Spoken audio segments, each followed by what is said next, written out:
Powered by the Montana Television Network. This is the 10 o'clock news on Q2, Montana's news leader. Good evening and thanks for joining us tonight. I'm Jay Kohn. Janelle has the night off.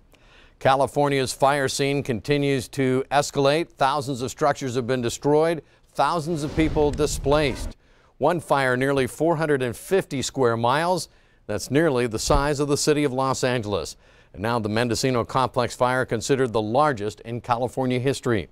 The smoke plume from the Mendocino Complex is so big it can be seen from space, and authorities say it could burn for the rest of this month. That fire is among 17 large fires burning in California. One of them south of LA sparked yesterday and tonight is getting dangerously close to homes. John Blackstone has the latest for us. For a second day, the so-called Holy Fire erupted in Southern California, sending plumes of smoke thousands of feet into the air, posing a threat to nearby communities down below. Time-lapse video shows the wildfire mushrooming in the Cleveland National Forest. Orange County residents say they had little time to escape in their cars when the flames ignited on Monday. Fire travels faster than you think. Over 2 hours. The flames were chasing us. CBS News correspondent Manuel Bajorquez has been monitoring the fire throughout the day. You can see the smoke rising from the leading edge of the Holy Fire. Crews here in Southern California are trying to make sure the flames don't come any further down that ridge, where evening winds could push them closer to hillside neighborhoods. It's this type of extreme wildfire behavior that's been plaguing the northern part of the state for weeks. The biggest one by far is the Mendocino Complex fire. It has burned an area about the size of Los Angeles. This is the northern edge of the huge Mendocino Complex fire. This fire, already the largest one in California history, is growing even larger, coming over this ridge, coming down into a valley. That's how this fire has been growing for some 11 days now. And tonight, there are new worries about air quality. Smoke clouds wafting from the fires are carrying a toxic mix of gases and fine particles from burning plants and trees. That, combined with record-breaking heat, is causing unhealthy breathing conditions across much of the West. Back here at the Mendocino Complex fire, this firefight is expected to last until September. This has been the scariest one because it was so angry. John Blackstone, CBS News, Colusa County, California. Hot and dry, the perfect recipe for an increase in fire danger across our region as well. Fires have scorched nearly 1,000 acres here in Yellowstone County just over the past week. And this morning, county commissioners voted to put stage 1 restrictions in place. They'll be in place as of Friday morning countywide. Now, under stage 1, campfires are prohibited except within developed recreation sites or fire rings. Smoking also limited to enclosed vehicles or buildings and developed recreation sites. And as always, fireworks are prohibited on state and federal lands year-round. Following suit today, Fish, Wildlife and Parks banning fires at all 9 of its fishing access sites here in Yellowstone County. And that ban also goes into effect on Friday.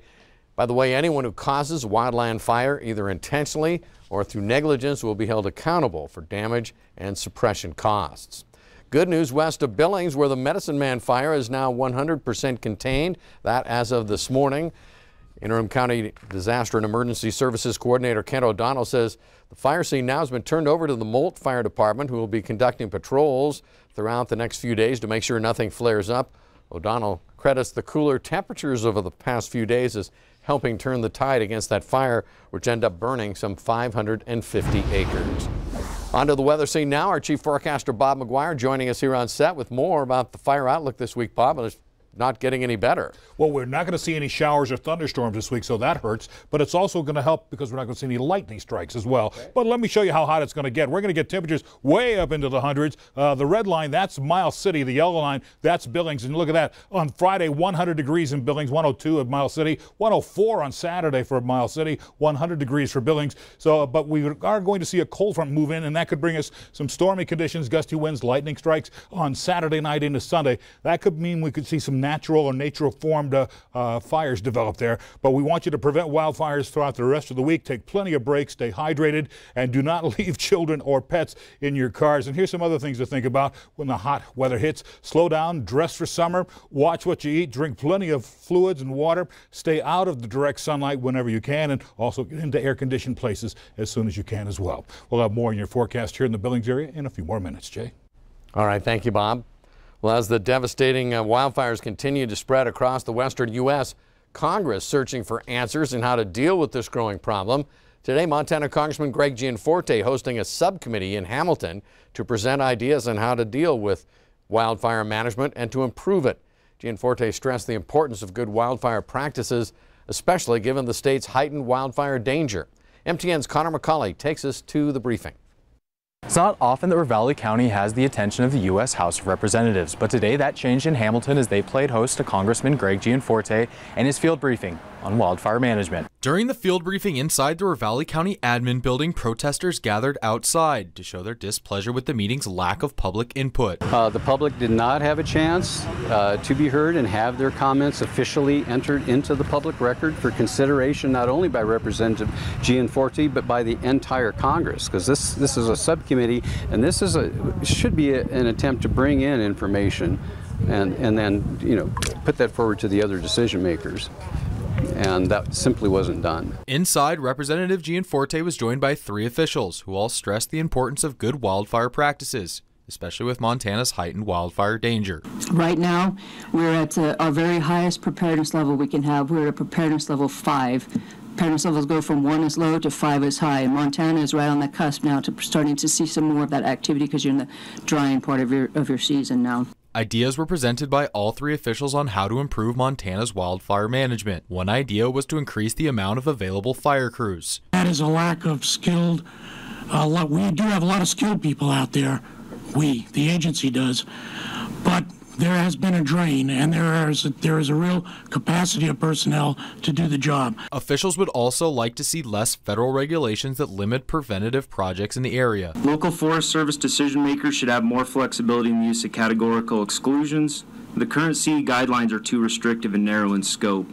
CE consideration should be given to projects in the wildland-urban interface or that pose a threat to public health and safety. Chairman Gianforte says the field briefing was a great opportunity to learn more about wildfires and will use his newfound knowledge to reduce Montana's chance of wildfires in the future. And that's why I was pleased to use my new chairmanship of this committee to convene this briefing today to really shine a light on what can we do better for Montana to manage our forests and reduce the threat of wildfires. In Hamilton, Connor McCauley, MTN News.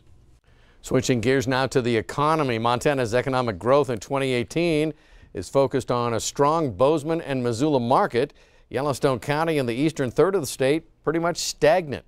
The University of Montana Bureau of Business and Economic Research presenting its annual report to the Billings business community today. No, it's not doom and gloom for Yellowstone County, but several factors here are keeping growth at a slow pace. Yellowstone County serves a forested area. And when you look at the geography being served in the energy patch, the ag centers, even the transportation industries have cooled off quite a bit relative to where things were a few years ago. Here's a look at some of the stats from around the state. Gallatin County, the strongest region for job growth over the past year. They added almost 2,500 jobs in 2017. Both Flathead and Missoula counties added over 1,000 jobs. By contrast, here in Yellowstone County, only 500 jobs added last year, and the outlook for 2018 is for slow growth. Payroll wages are also following suit. Wages in Gallatin County up over 5%. Yellowstone County actually saw a dip in wages over the past year, and the labor market remains very tight in Montana, simply not enough employees to fill the available job openings. 1.8 million, that's how many Purple Heart medals have been awarded to those who have served both overseas and domestically. Tonight at the Rimrock Mall, a special Purple Heart awareness ceremony. It featured Purple Heart recipients Casey Jordan and Master Sergeant Gordon Elwell as guest speakers. Both had a long storied career in the military. Both were severely injured in battle, and now they're sharing their experience to help others. Still ahead on tonight's 10 o'clock news, Skyview High School has a bright idea to power its building this year. We'll take you out to the Heights to check it out. Plus, the Highway Patrol challenged Great Falls to the Lip Sync Challenge. And you know what? They accepted. In a moment, we'll take a closer look. And in sports, we gallop into the horse arena to catch up with Q2's Athletes of the Week.